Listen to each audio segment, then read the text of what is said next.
when you're sighting down your mast down here to make sure you get the mast centered in the boat. You should look one side, look it over the other, look down the other side. Okay, it's slightly off. Little adjustment on your side scope. Until you should be happy with it. Looking down both sides.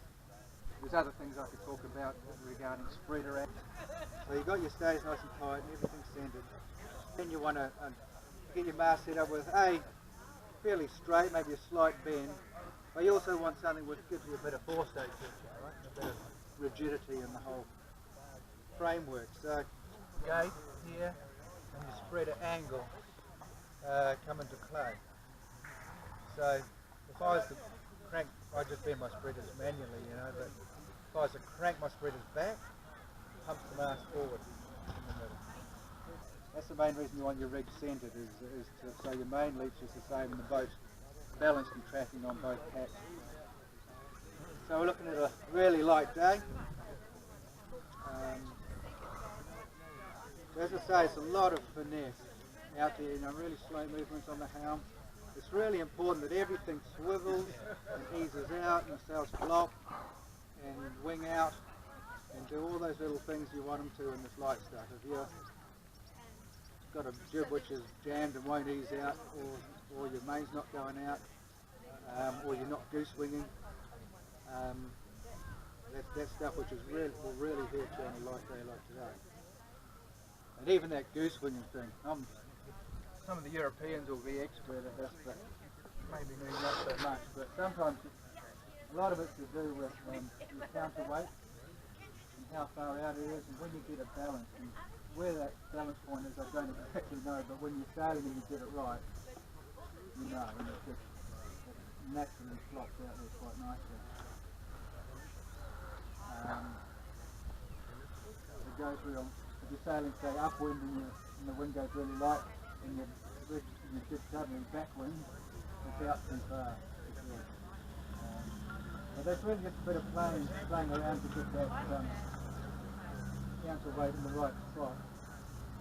And yeah, you really just got to wait for some super light days and just go and sail and maybe change it a bit. And when you get close, things start to happen a bit easier. Of course, your sheets need to be able to run easily. Some of the Europeans probably go for lightweight sheets in these sort of conditions. I think you do that. They don't get enough light air to do it.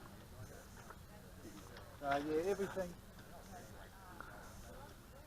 everything's swinging, and another thing which can stop your main boom from swinging is if you've got everything tight, say with your Cunningham here. Now your Cunningham should never be tight in these conditions. Light stuff like this, you really want, you know, you want a bit of depth in your sail, just so they get a little bit of shape. In fact, if it's super light, it's probably not quite so critical because you want the sail to hop easy side to side. But you want your luffs of both sails with a minimum tension, just nice and full and soft.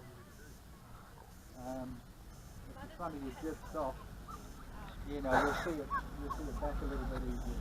Because you actually just get the nicely shape anyway. But, it'll just backwind a little bit more obviously, and you can steer the boat a little bit more easily. The other thing which I use a lot in light conditions is jib woolies, which I have big, fat, dark ones, because I use them a lot. And if you come from regular keelboat sailing, you'll be used to sailing with woolies. If you don't come from a sailing background, then you won't know what to do with them. But it's pretty handy if you have them on there and start using them. It's pretty handy, you know. I can be sailing along in light stuff. The guy next to me hasn't got woolies on. I see the outside one suddenly going up, you know. I use my sheets and then wind it up, and all of a sudden I'm gone, you know. And he's going, how did you do that? And it was just sometimes from those little telltales. How far should those telltales be back from the forestay? I don't know, I think about that far. If you go too far forward, I think sometimes they don't get them very good information. You need to have them back a bit, what is that, about 40 or 50 millimetres? might have 2 sets just in case one set gets stuck. Oh, that's 85. Yeah. I don't intend to adjust my mainsail foot very much. I go through the whole range of conditions pretty much, probably similar to what you see here. Which is what, maybe 15, 20 mil or something like that. Big boats, you tend to, okay, the wind's up, you pull your outhauls on, and your cannons tight, and you do a lot with your masthead and things. But my philosophy is set your sail up to look natural, particularly talking about main here. I don't change hardly anything with my main through the whole range, really. The main thing I do is tension the luff. And one reason for that is sometimes when you get to the top end of the A-rig, the boat can get a little bit light and the bow gets blown off. Well, if you've got a bit of grunt in the back of your sail, it kind of locks you in, it locks the boat in on track a bit better through the range, I think. If you go flat on your main and your boat's flat, hasn't got quite enough bite, you can start getting blown off course. And this part of the sail, I think, helps you just keep tracking and balance nicely. With the jib foot, I can change quite a bit. It's flat water, so I just go with a nice little moderate kind of shape there, nothing too extreme. If the wind came up just a little bit and there was a bit of a chop, I'd definitely go deeper on the jib foot. And then if we were sailing jib top end, I'd flatten it out. As I say, you're getting top end, sometimes you're getting bow blown off course, flatten the jib. And having your jib flat when the wind's up prevents your main from backwinding as much as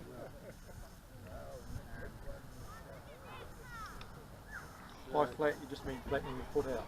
Yeah. Flattens the whole thing. Yeah, so same with the jib. When the wind comes up, I barely change my luff tension, maybe just a little bit. But as a rule of thumb, you're probably just going to go with a little bit of luff tension when the wind's up, but you flatten your jib quite a bit. See how that feels. You've got 2 luff tension things on your main, really, haven't you? You've got the little wire that holds the sail, and you've got the Cunningham, shall we say, on the sail. Is there any relationship that you use in either on those, like comparing winds?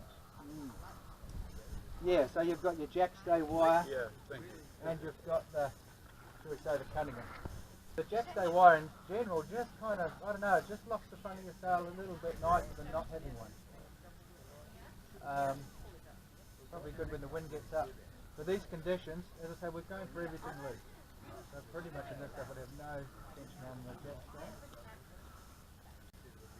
And minimum tension on the Cunningham as well. And the way you shoot the sail is the other important thing for light air sailing. Along your knowledge 25, you're hitting a little bit of wind, and you pull your trevor up or your main sheet on, and you feel the power, and the boat trips up. And that's all good for light airs. You're always chasing power and heel for the light. But at the same time, when it is light, your crew's not up on the rail or whatever, you don't want to be choked on the jib.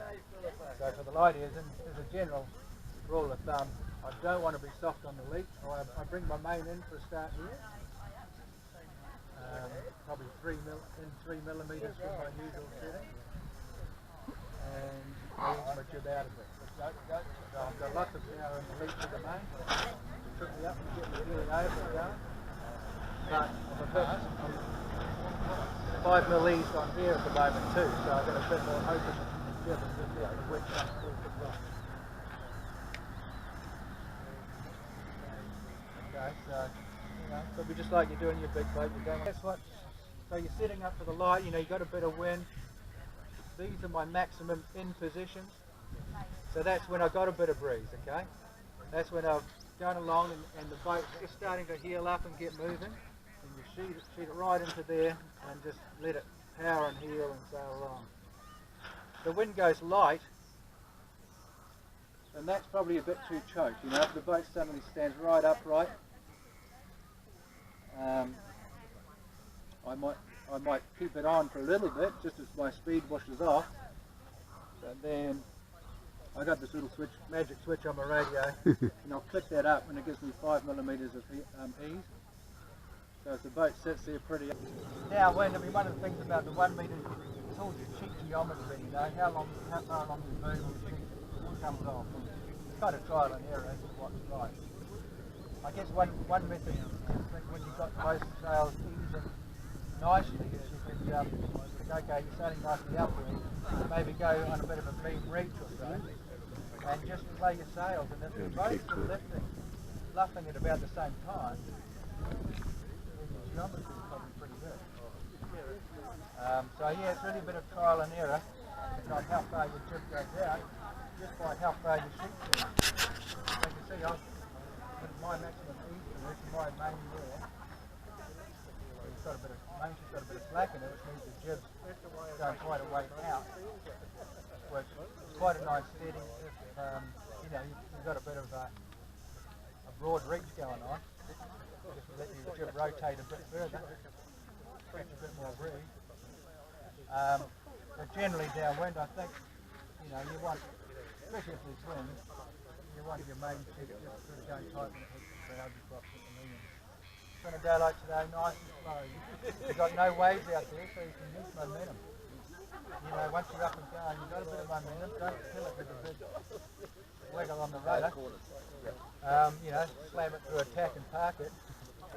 In these conditions, you've got low resistance from waves and you've got low resistance from wind as you go through the tack. So use your momentum, you know, just do a nice rotation depending on your wind and waves. And practice that. It's very tempting just to whack it through a tack and get going on the other side. But you don't want to kill momentum by you know, flipping your rudder around. So. Did you talk about rig tension and correlation to rake here? No, what's that? Well, just that, you know, the Canton 2s are easing off their forestays quite a bit in the light, which of course is dropping the rig back, the centre of effort goes aft a little bit, so the boat tends to hunt a little bit more going uphill. That's what they're doing. We don't, a lot of our boats here don't have an adjustable, readily adjustable forestay. So they're dropping the rig back, putting the centre of effort moving aft, a bit more weight on the rudder and in the light, dropping the rig like that, as well as I don't know if they're dropping the side stays off a lot. That's what they're trying to do, bring it up, but make the boat hunt a bit more.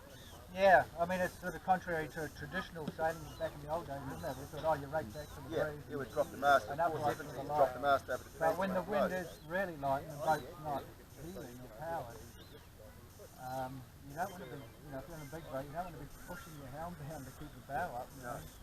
But it would be nice if you can bring the centre of effort back and just, so that'll be what they're trying to achieve with that. And I don't chase that simply because you start to get too much going on if the wind conditions change. You know? Well, it's not one string to adjust it. You have multiple. You end up with multiple changes. You don't understand it. I might consider that if I was going to an event where it's definitely going to be really light the whole time. I might change the master.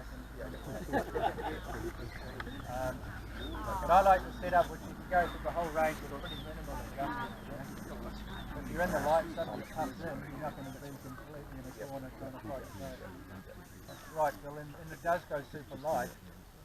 Your bow can tend to drift away from the wind all the time, and you are pushing it up. And whilst I don't adjust the rig, you know, just with what I like to see in my sails, as I said earlier, with, you know, plenty of main in and jib out, that kind of helps that anyway. Because remembering that, you know, powering your jib is pulling your bow away from the wind, powering your main is pushing it down away from the wind.